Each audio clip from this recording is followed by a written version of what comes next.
Nakamit ni Hackett de los Santos ng UST at Tubong City of Ilagan ang gintong medalya sa Men's Decathlon 2025 Southeast Asian Games sa Bangkok, Thailand nitong kahapon, December 12.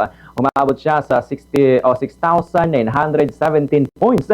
Lampas yan sa defending champion na si Sutisak Singkon ng Thailand at Idan Fauzan Richsan ng Indonesia. Bagamat nagsimula sa ika-4 na pwesto sa 100 meters at huli sa long jump, bumawi si De Los Santos sa mga sumunod na events kabilang na ang panalo sa 400 meters, 110 meter hurdles at 1,500 meters na nagpanalo naman sa kanya ng ika-11 gold medal ng Pilipinas sa SEA Games.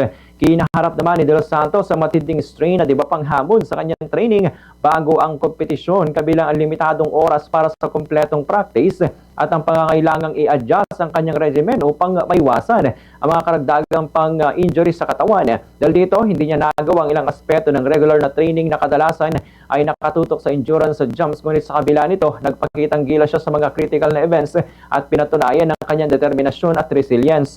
Nagtapos naman sa ika-4 na pwesto si Jenry Ubas na may 6,573 points. Ganito ang bahagi ng pagpapahayag ni gold medalist Hackett de los Santos.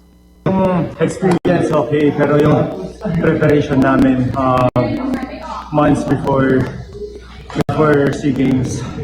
Kasi, diba, ano ba, 2 months before SEA Games, nagkaroon ako ng strain. Then, nagpahinga, halos wala akong ginawa, kundi puro weight trainings. You know, kasi sumasakit yung doctor ko. Sa loob ng 2 buwan, halos hindi ako nakapag-throws ng maayos.